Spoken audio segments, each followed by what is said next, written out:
Good day, everyone. This is Pine Leaf Needles, and welcome to DDO Players News, where we take a look at the latest news in DDO and on the tabletop. And please welcome my co-host from Ravenloft, Dracula. Hey, everybody. How's it going? Everything is going fine here. I heard that it's really misty over where you're at. Very much so, and cold, and the Bavarian flu that I talked about that I was starting to get last week is really starting to kick in, so good times are had by all. Good times by all. Then let's head into the DDO flu, meaning time for patches and hotfixes. So let's begin with first of the patch, where I think they added another raid. They did. The promised new raid is now here. That is the Baba Lysaga raid. You will fight the legendary Baba Lysaga herself. So that raid is now up and active, and I know lots of people are saying it's a pretty good raid. So good job, Standing Stone Games, getting that in. But there was a problem with it. What? But that's fixed. We'll talk about that in a second. Okay. We'll talk about the first patch before we talk about the hotfix. Okay. We did have a hotfix this week too. I should say last week. And the elsewhere in the patch, the shocking blast effect on legendary items now has its proper name and description again, and it no longer claims to give out negative healing amplification. Negative healing amplification. Don't want negative healing amplification. Bad. That sounds like lawyers speak for damage. Could be. I didn't think about that, but yeah, it kind of does. And Van Richter's cane is now properly acting like a buckler, and it has its proper heroic and legendary minimum levels. There is a new sentient jewel called the Sentient Jewel of the Timid. It is now available in the Blue Water Inn for Vistani tokens. So you have another sentient voice you can add to your sentient weapon if you choose to. And this one is voiced by none other than community manager Cordovan. Ooh. Now, are each of the sentient jewels voiced by different people? Yes, they are. And they each have different personality types as well, too. Ah. Which you can kind of tell by the name what the personality type's going to be. Like, for example, this one is the Jewel of the Timid. So you can kind of understand what you're going to get with it. Okay. That's part of the thing with the sentient jewels. And you can swap them in and out, too, if you get tired of one. It's fairly simple to do in the system is to take that out and if you get another jewel. So I guess they were forward-thinking in that aspect. So okay. Elsewhere in the patch, they fixed some visual issues with some of the new Ravenloft gear. Echo of the Sun Sword is no longer erroneously gaining illusion effects when it is held in its offhand. The Crypt Ridder's legendary set now grants its proper melee and range power. Barovian darts and throwing knives now will hit more reliably.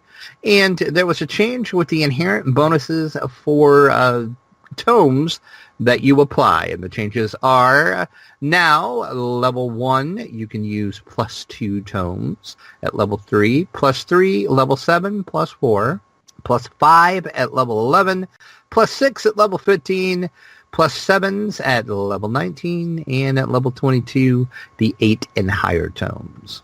So that change was added. And elsewhere, Minotaur skeletons are now properly acting like undead. Okay. So think of them as undead now. They were all undead looking, but they thought they were fleshies. So aha. Crazy Minotaur skeletons. Now, I'm just trying to think, because if a Minotaur, I would think that if a Minotaur skeleton tried to charge you and it ran into someone wearing plate armor, that the skeleton wouldn't do very well out of the matter. Probably not. I would think that would probably not be the best option for it. And then finally rounding out our patch, we have the Curse of Strahd now appears in the Adventure Compendium. And we talked about it last week in the Strahd raid, that he was healing to full from his mist attack in the Curse of Strahd raid. That is no longer the case. That is now fixed. Also fixed an issue in the Curse of Strahd raid where Madame Ava would sometimes draw the marionette card twice and then failed to draw any further cards. Amber Temple doors now have map notes as long as they remain closed, and that will remind you where you have not been in the temple. I could just imagine, drawing the marionette card twice. It sounds like that she's been made somebody's puppet whenever she does that. Well, that might explain why it goes wrong when it happens twice. It very well could. And several of the Mist of Ravenloft quests have had their experience adjusted a little bit. The last vintage has its base increased to 2,900. Oath of Vengeance has the base XP increased to 5,100, and the Raven's Bane increased to 3,880. But the quest, the Wrath of the Earth, had its base XP reduced just slightly. And characters can now teleport to the Blue Water Inn from the Blood on the Vine Tavern by using the exit sign inside of the Blood of the Vine Tavern. And I know Cordovan did mention that they are looking at maybe making that going the other way as well. So once you're at the Blue Water Inn, if you want to get back to the Blood of the Vine, you will be able to do that at some point in the future. They're looking at making that change happen too. And that's pretty much it for our patch notes. Then let's look at the hotfix, where there seemed to be an issue with a certain raid that they needed to fix. Yes, the Baba's Hut raid in the Baba Saga raid would just stop working and stop doing what it was supposed to, and then you couldn't complete the raid. Well, that got fixed. And then there was also an issue in the Mad Tea Party quest. That is one of the new Ravenloft quests that was causing that quest not to be completable as well.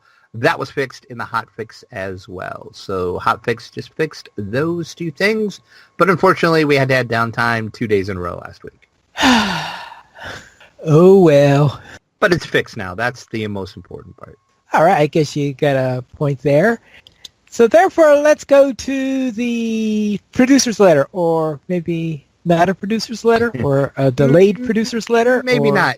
Maybe the promise of it's coming in the new year.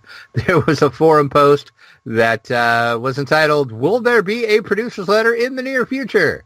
The poster said, "I realize the team has a tough time right now, but is there an ETA on the producer's letter?"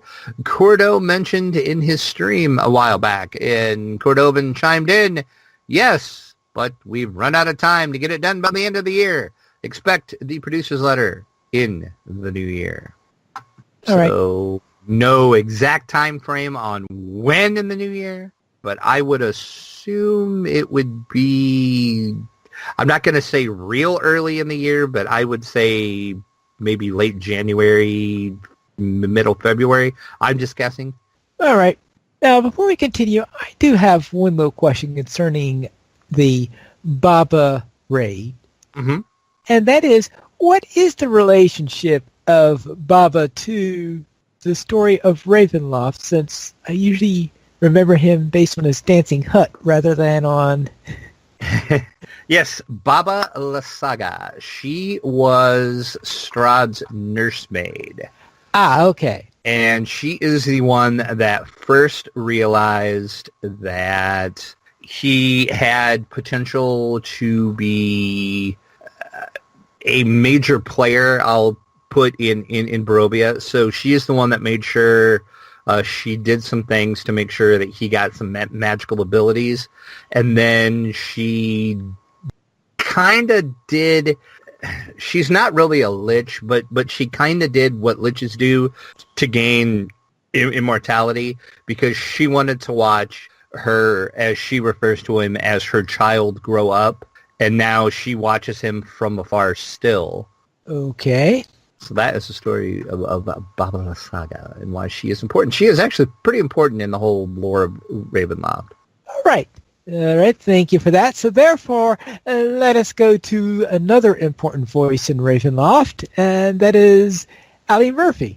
Yes, had a great little interview with Allie Murphy. She is the voice of the Dungeon Master in the Death House quest and also the Sunrise quest. She also voices Irina and Tatiana and she is the voice of the sentient weapon Resolute. So you have heard her work, and I know I've seen a lot of people comment on the forums and on the YouTube video and on Twitter about Death House in particular. People really, really enjoy her work in Death House. So we talked about her work as a voice actress, how she got into voice acting, and of course DDO, how that came about, and some stuff about DDO. So it was a great conversation, and I thank her for taking some time out. So if you haven't listened to it, give it a listen. It's kind of a shorter interview, but that's because we were on some like time constraints and some things were going on with her, but hopefully we're gonna have another chance to have a longer talk with her sometimes in the future. Then let us head into the DDO Chronicle, issue 262, and this is the last issue for the year, I think, or... I do believe so. Let me scroll down to the bottom of it. Yes, at the bottom of the Chronicle, it says, that's all for this week's edition of the... I'm sorry.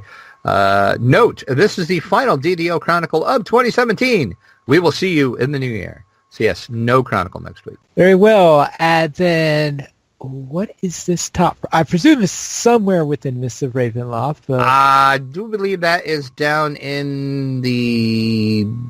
basement of Death House, I think. I know which quest it's from because I remember seeing that, and I'm pretty sure it's from Death House. But you are correct; it is Ravenloft somewhere. But you would think that if it was from Death House, I might actually remember the scene since I've done that. Yeah, it's. I don't know. I've seen it several times. Well, of course, I ran the quest several times, but yeah. Almost positive it's Death House, but I'm sure somebody will point out, no, it's not. It's blah, blah, blah, blah, blah. So if I'm wrong, tell us where it's from. In the community spotlight of our Chronicle this week, DDO Cast, we kind of talked about this last week as well, is celebrating their 500th episode.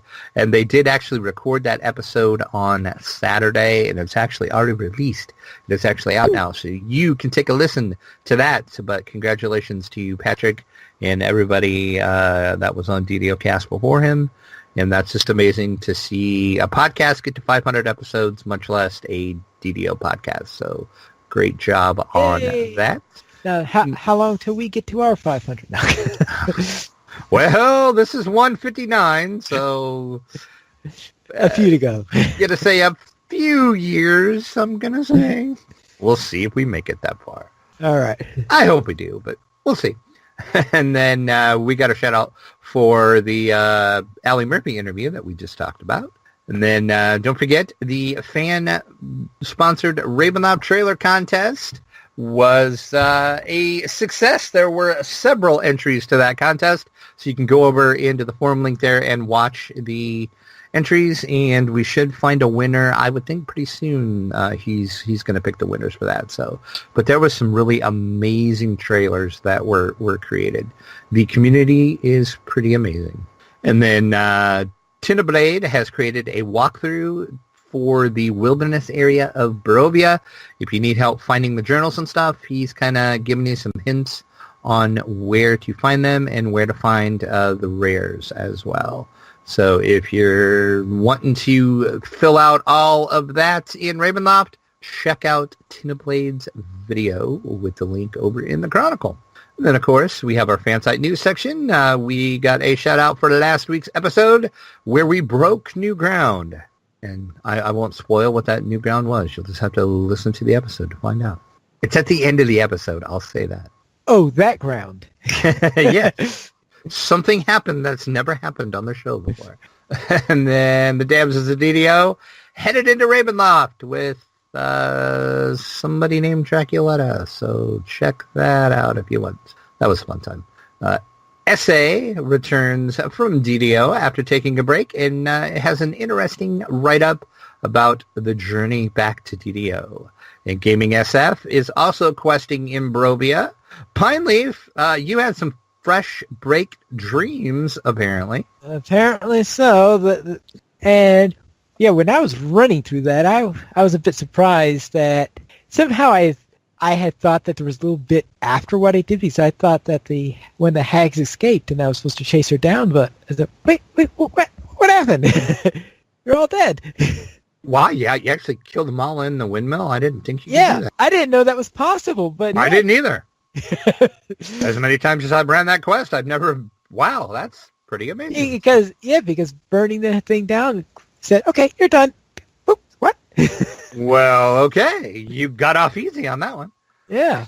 And then Mickey is writing about questing in Ravenloft. Are you sensing a theme for the Chronicle this week? Yeah, there seems to be a few people that were doing Ravenloft stuff. I wonder why. Like, even though she also headed into the midst of Ravenloft, the Bard's life was in Barovia. Check that out. And finally, to round it out, City is sharing his thoughts on Ravenloft as well. So a very Ravenloft-themed Chronicle this week, which I kind of think you're going to see that for a couple more weeks. Probably. Then, of course, we have our Chronicle comment of the week, and that is, what cookie does the Festival Jester need to offer next year? Well, it has to be a fresh-baked cookie. Ah, I see what you did there. Yeah. Kind of along the lines I was going.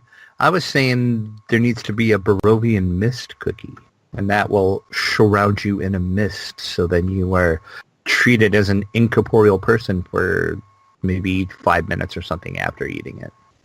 Then again, we're stuck on the Ravenloft thing. Yeah, still Ravenloft stuff. And finally on a Chronicle, we have the official screenshot of the week, and that is him backs up the favorite soul hireling Lefray in the 347th DDO screenshot of the week. It looks like they have found a fire trap.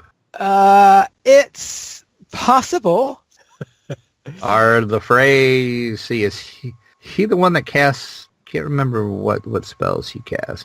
There's one hireling that does Comet Fall and does Firewall constantly. I don't think it's him. I can't remember, but that's kind of a cool screen. There are a few that I think that do that. yeah, there is. And that pretty much wraps up our Chronicle for this week. And once again, no Chronicle next week. So next week's show, we won't have a Chronicle to talk about. That'll be different. Then what's on sale then? There is some really good stuff this week, and there's a lot of stuff this week, too, which I was kind of surprised to see. It has to cover 2 weeks, right? Well, that's true. That's very true. We have 20% off Astral Shards and Guild Renowned Elixirs. And I always say, if you're going to buy Astral Shards, buy them when they're on sale, so buy them now. 50% off the Guild Charters and the Guild Airship Beacons. There's also double points now through January 1st. So if you're going to buy points, buy them now and get those double bonus points as well. That always comes in handy. And also, the Menace of the Underdark and the Shadowfell Conspiracy are now back in the DDO market. They have been gone for a while due to some issues they were having with the codes. That is now all worked out. And they put them on sale to boot. 75% off now through January 1st. So if you do not have Menace of the Underdark and our Shadowfell Conspiracy expansions, pick them up at 75% off. That is a no-brainer. And then don't forget, we have December Deals Week number 4. 75% off Epic Destinies. You have 50% off Shared Banks and Deep Gnome Iconics. 25% off the Mines of Tethymar Adventure Pack. And this is the first time that Adventure Pack has been on sale. And that, of course, was the Adventure Pack that just came out. The one that was right before the Ravenloft expansion. That was the quote-unquote newest content. So if you don't have that adventure pack, 25% off. It's not a bad sale. It'll probably go cheaper later, but for the first time it's on sale, 25% is not bad. And those are some really fun quests too. So I would say pick that up if you don't have it. And then also, there's more. Hold on. More? There's more. It's crazy, I'm telling you. We have plus 7 ability and supreme ability tomes are now permanently available in the DDO store. And then the McRib of DDO, that's right, the Autos boxes are back. You can get the heroic and the epic boxes in the DDO store through January 1st. And then we have our free sample of the week. It is a red and white Bigby's hands. You will get 5 of those hands when you use the coupon code BIGB. Once again, coupon code BIGBY, BIGBY. You will get 5 of those. But let me clarify. You will get 5 red and 5 white hands. They are not red and white.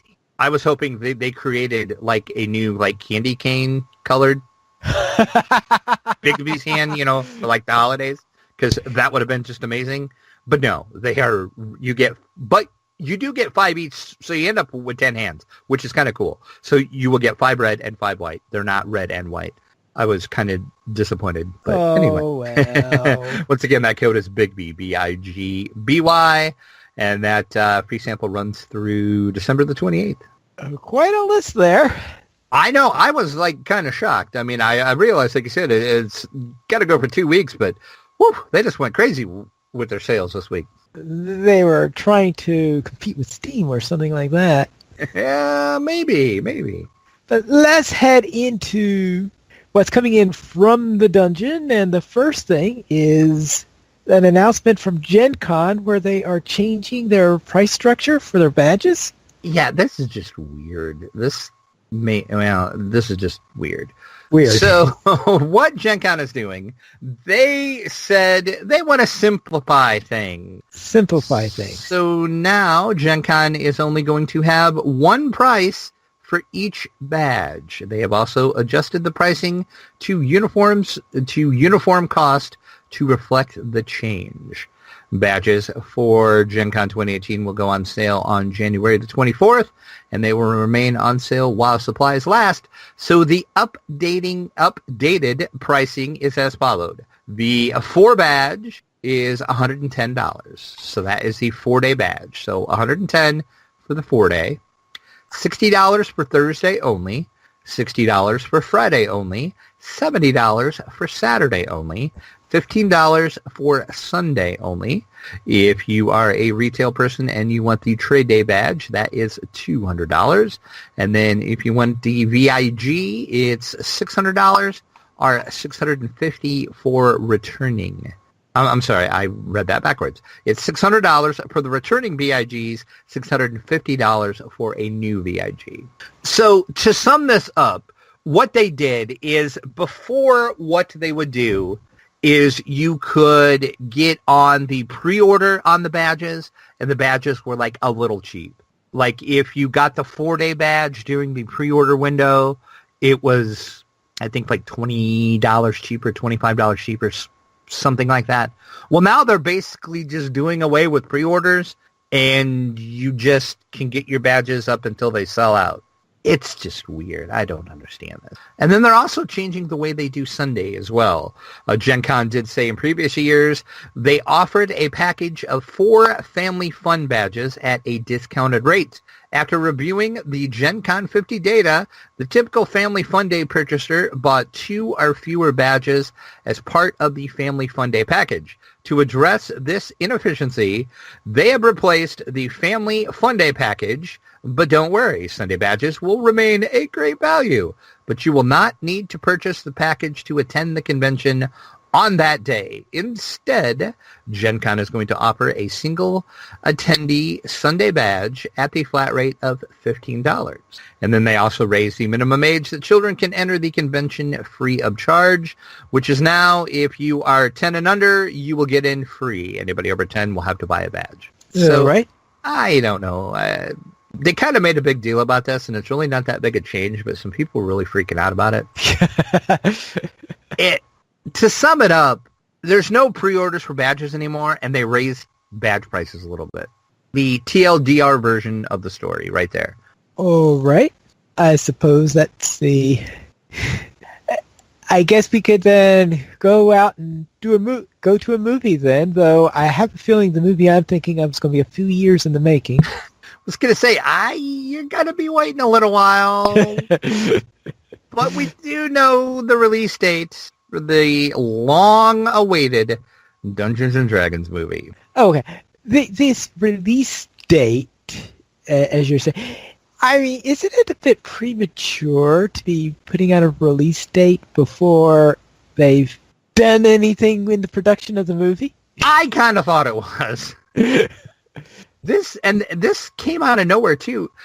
I think the biggest news of this whole thing is Warner Brothers is no longer even making the movie. It got switched to Paramount Pictures, which nobody knew that happened until Paramount was doing a big press release on their upcoming movies.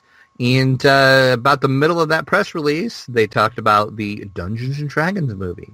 And then everybody was like, wait a minute. Is this another Dungeons and Dragons movie? Do you have rights to make a movie now? And then I did some digging, and it's like, no, they have the rights to the Dungeons and Dragons movie now. What happened? So, we talked about it maybe a month ago, I think. Hasbro was doing some reorganization, and Hasbro has a subsidiary of Hasbro called Allspark Pictures, and that was the subsidiary of Hasbro that was going to make the Dungeons and Dragons movie. Well, they moved that out of Hasbro. They basically sold it, is what they did. Right. So instead of selling the Dungeons and Dragons IP with that, they kept that and apparently sold it, or I'm not sure how it worked, and I couldn't find anything on it if Paramount is like leasing the rights or they bought the rights. But anyway, Paramount can release the movie. It's weird. But yeah, July 23rd, 2021. 21. That's 3.5 years from now. Yes, I got to say, 3 years from now. And see, we don't even know either if any of the work that Warner Brothers had done on the movie, if I'm assuming that's going to be all wiped out and they're going to start completely over because it's at a whole new company now. I mean, I wouldn't think they would keep any of the directors and writers and the script, but I don't know. It depends on who owned those particular aspects of it. Which that would be Warner Brothers that would have owned it. Well, yeah, because this is started out with a right. This just started out with the concept of being a Dungeons and Dragons movie, as opposed to having the idea of the story already fleshed out or something like that. Right, and they did announce. They had an idea of what it was going to be like. That's when they said it was going to be like Lord of the Rings meet Guardians of the Galaxy. And then there was like a bunch of other rumors about it. And there was rumors flying left and right. And then we didn't hear anything. And then all of a sudden it's like, oh yeah, by the way, somebody else is making this movie. We're not even going to make it anymore. So there you go. Paramount Pictures is now working on the Dungeons and Dragons movie, but you're going to have to wait till July 23rd, 2021 to see it. Well, considering how long we had to hold our breath for the first Star Trek movie. Yeah, well, that's very true. But, and I guess the reason why this is a big deal, because it's been a long time since there's been a Dungeons and Dragons movie, and let's just be honest, there hasn't really been a good Dungeons and Dragons movie. So, knock on wood, this will be a good D&D movie, but I guess we'll see in 2021. We'll find out. I hope you're not betting huge sums of money on it. Yeah, no, not at all. I'm not holding my breath waiting for it either. You're not holding your breath waiting for it either. All right. Then let's head into other items that we have on the tabletop this time. And it looks like what should not be a huge shock to anyone, considering the news we had earlier on the folks at Games Workshop and WizKids, that it looks like that there's going to be a Warhammer Dice Masters. Yes, and like you said, no big shock. Everybody knew this was coming. They were just waiting for the announcement. And now we have it. The first wave is going to be called Battle for Ultramar. And it's going to be a full campaign box. And of course, it's set in the Warhammer 40k universe. Hence the name, Warhammer 40k, Battle for Ultramar. See, they really thought about that, didn't they? Yeah. And you're going to get 4 factions available at the start, and the players will build teams to use as a single faction, or you could mix and match to create their own Dice Masters team. And then they're also going to sell packs as well. This is coming out in July of next year. So you got a little ways to wait for it, but if you're into Dice Masters and you're into Warhammer, there you go. Your two worlds are going to collide. Oh, right. I think I'm just going to stick to the Dice Master sets that are related to D&D. I'm pretty sure my friend is chomping at the bit for this. Him and his 2 kids love Dice Master, and he's also a Warhammer fan, so I'm sure he is going to just be excited and waiting for this to come out. Very well. While we wait for that to be available, we'll then head into sales. In this case, we're talking about the annual Steam Winter Sale, which is now live and selling lots and lots of games that the ones I'm most interested in already have, so it doesn't matter too much to me. Well, you can be like everybody else and buy them just to have them, and then you can say, see, look at all these games I have in my Steam library that I'd never play. Yes, I got enough that I don't play in my Steam library. Yeah, anymore. Exactly. But yeah, the sale is going to run through January the 4th, so make sure you're checking every day. And then if you're into the Steam trading cards, there are new trading cards this year as well. You can get them in 2 ways. Number one is you can vote for the Steam Awards voting, that they have a different category every day. And also you can go through your suggested queue of games that they suggest. You know, like if you play RPGs a lot, they're gonna, since you played RPGs, we suggest this game and we suggest this game. So if you go through that complete queue, you can do that twice a day, and you can get 2 cards for that as well. So if you're into that sort of thing. But yeah, Steam sale now through January 4th. Spend your money wisely. Yeah. Unfortunately, a lot of the games that I'm really anticipating are not quite yet available. Yes, I noticed that too, because I looked at it and thought, well, let me just look on my wish list and see what's on sale. And I noticed like a bunch of them are like, oh yeah, that game's not even out yet, so there's no pre-order or nothing for it, so it's not on sale yet. Yes.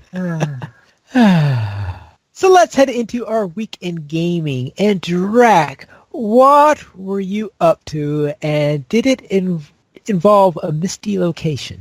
It did. I did lots of Ravenloft. Lots and lots and lots of Ravenloft. As a matter of fact, I finished Ravenloft. Woo! Even the raids? Well, no, not the raids, because I'm not a but I'm still disappointed I can't do the raids, but that's neither here nor there. But yes, this was on my Warlock. I did finish out the Mist of Ravenloft, so I did the Vampire Hunter's Quest arc, which is Oath of Vengeance, a Raven at the Door, a Mad Tea Party, and Sealed in Amber. And then the final quest arc is the Light of the Land, and that is the final vintage, Wrath of the Earth, Ravensbane, and Sunrise. So I am done with Ravenloft on one character, many, many, many, many more to go. And, I'm trying to decide if I'm actually on the Warlock. I'm gonna go out and like complete all the Slayers and try to find the rares and all that. I'm not sure if I'm gonna do that on the Warlock, or I know I want to do that on at least one character, but I'm not sure which character I'm gonna have do that. So we'll see. I think right now I'm at 450 Slayers maybe on the Warlock, so I'm not that far into it. So it's going to take forever, but okay. If I decide to do it on the Warlock, but we'll see. And then only other thing in DDO I did, of course, is with you. I will let you talk about that, as you always do. And then the only other game-related thing that I did this week, or last week I should say, was checked out a new game. I got contacted by a game company and said, hey, we want to give you a key for this game so you can check it out. And I was like, okay, what is it? The game is called Survive the Night. This right now is in alpha early access, so it's quite buggy, and I'll be honest, it's quite a mess at this point, but that's to be expected because they're just like doing some stress testing and testing stuff, so it's nowhere even near like a actual alpha build. This is like a pre-alpha build. But it is a survival game, hence the name. And during the nights, zombies come and attack. So you have to figure out how to survive the night. And it's like any other survival game. You have to, craft things. You have to find things. But played that a little bit. So I will eventually do a full review on it. But it's going to be a long time for that because they didn't want a review done until it was at least in maybe like beta stage. They said I could maybe do like a beta preview / review of it. But that's going to be a long time, they said. So, but I can stream it and stuff. So I might, just if you follow me on Twitter or you follow my Twitch or whatever. I don't Twitch and stuff a lot, but I thought this one I might actually, stream this on and off, and I might make some gameplay videos of it just so everybody can check it out. But they just really wanted to stress that this was a pre-alpha build, so they're just in testing. It's got problems, and I found a bunch of problems, but it was kind of fun. It's hard. It's like I gotta say, this is the hardest survival game I have ever played. I played quite a few survival games, and this one is like just hard because you were just dropped in and you're on your own. There's really no hints or anything. I'm kind of assuming that will come eventually. It's just, not programmed in yet. Well, not necessarily. You got to remember, Don't Starve wasn't exactly known for huge amounts of hints either. Oh, see, I never played Don't Starve. So. Right, and Minecraft, today you got these huge wiki stuff and all that stuff and books and all that stuff, but when Minecraft started, you weren't exactly given huge amounts of hints on that either, I think. So right? Don't Starve was the most notorious one for, hints? What's a hint? Why do you need a hint? But it's available to purchase if you want to get in on the crazy early pre-build. Be honest, I would suggest buying it right now. Unless you really, really want to experience like a really early build of a game, I guess you could. I'm not too keen on them actually selling this right now. I don't think it's near in the state where... But I guess it helps them because they get more players in, they get more bug reports, so I can kind of see their point. But then again, at the state the game's in, I don't know about it being for sale. But it is up on Steam if you want to check it out and check some the trailer and stuff up on the Steam page. I'll go ahead and link that in the show notes. But it's called Survive the Nights. So that good luck in doing that. Yeah, exactly. So far, I haven't. Spoiler alert. And how about you, Pine Leaf? What were you up to this week? All right, I'll begin with what I did with you, where I was on my druid, and we went into the Mr. Ravenloft, and we redid an invitation to dinner, and we managed to finish it this time. And this is despite the fact that I stepped a little bit too close to the edge of to a certain pitfall in that. Yeah. Is it the portrait room, I think it is, where this happens? Yes. Right, where you have this big, huge fall in there, and I fell right down there, and... Yeah, we're like in the middle of battle, and all of a sudden I'm like, where'd you go? Down. Then, like, Punny's like, I forgot that was there, and I'm like, you stepped in the hole, didn't you? Yeah. So, then we wiped, and, we almost wiped. Well, actually, we did wipe, but luckily, right around the corner, there's a shrine. And where I died, I was just in the res shrine range. I could make it to the shrine before I would rubber band back, so I actually could get everybody up, and then we actually managed to finish it. But it made it a lot harder, let me tell you. But... Yeah. At least we finished it this time. At least we finished this time. And it didn't bug out on us like it did last time. And then we ran Oath of Vengeance and managed to get all the way through that. And, of course, that was the case of adding challenge to a puzzle by making it look more complicated than it is. Yep. And they are tricky. Yeah, they are tricksy, very, very tricksy. Then on my Paladin for my YouTube series, I ran an invitation to dinner, and this took me about an hour's worth of play, I guess, so therefore it's going to be a three-parter. I posted the first episode already on YouTube, and next week I'll have the other two episodes for that. And in this case, in running it, I managed to just in time remember that hole was there just before I fell into it. So therefore, I did not fall into it this time. I was going to ask, did you fall in the hole again? No, I did not fall into the hole, and that proved useful because the next place where I needed to go turned out to be right around the corner from the portrait room. Oh, well, that's handy. So therefore, if I fell down into it, that would have made the whole thing a real pain to get back to later. Then in Minecraft, you remember how last week I told you about finding a spider farm and yes, it's a spawner and turning it into a farm there. Right. So therefore, right after that, I then found a skeleton spawner. Okay, I thought, okay, now create a skeleton XP farm. All right, that's all straightforward enough to do.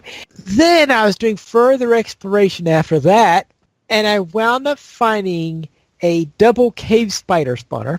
So I thought, well, let's see if I can actually build a double spider farm. So yeah, okay, it produces twice as much string as the spider farm I had before, but it's so far away I don't think it's worth the trek in order to do it. I think I just might use the original one, especially since I am just creating strings.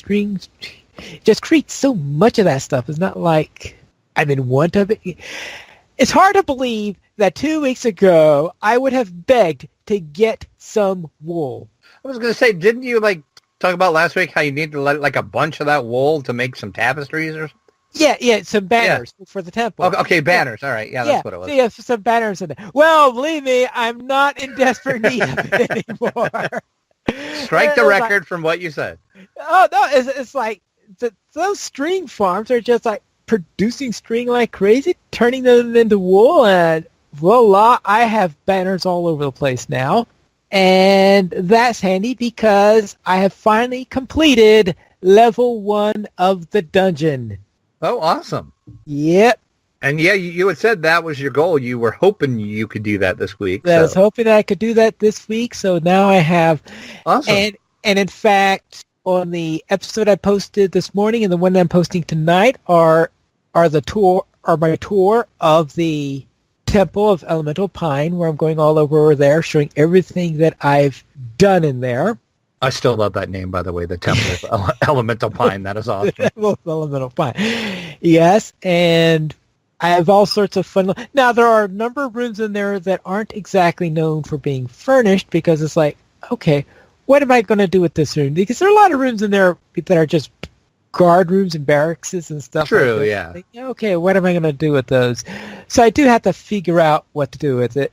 But I do have it all completed in there, and that means that next week I get to start on level 2 of the dungeon, which I'm going to set my goal, see as if I can complete that in the first quarter of 2018, whether it's possible for me to get all that done then or not, or if it'll take me the entire first half. I don't know. Definitely want to have it done by the end of the second quarter, but let's see if I can do it by the end of the first quarter. And that, I'm sure, will be quite a challenge because I will have 3 temples inside of it to do. But yeah, so therefore I have a tour all the way through there. And yes, I did include an homage to the infamous Gatling ballista in there. In fact, that's the only trap I actually implemented is one based on that. Then in tabletop games, I went and received my copy of Forest of Shadows, which is the add-on expansion, the standalone expansion for one deck dungeon. And I played my first scenario there with the Warden versus the Mudlands. And I managed to slog my way. I decided to do this under novice mode. I ran through novice mode all the way through this. And then I managed to just squeeze through there. So now I guess it's time for me to go into standard normal mode and see whether or not I can survive in that mode. And that's what I did this week. We currently have 19 supporters on Patreon. If you'd like to help support DDO players, simply go to the Donations page where you can support the Players Alliance on Patreon. There you'll find rewards, including a mention on the podcast your choice, or you may guest with us for an episode of DDO Players News. And our featured comment this week is from Mock Taskmaster on the Gen Con announcement. And Trek, what is this all about? Mock says, I'm all about simplifying things if they're complicated. But, and this is kind of what I alluded to as well, this doesn't seem more complicated than it used to be, except for the Sunday family badges. But they failed to mention that this simplification is now more expensive. More expensive is fine, but to camouflage it in a way saying that they did it for, quote, simplicity's sake, end quote, sounds dishonest. Raising the price of the 4-day badge by $20 is significant. Cutting off on-site and after pre-registration badge sales is not going to do anything. If you remember, Gen Con 2017, which was Gen Con 50 this year, sold out long before the show started. So not having sales after pre-registration window does almost nothing. Gen Con 50 had approximately 6,000 unique visitors. Let's do some fun math. Or 60,000, sorry. Let's do some fun math.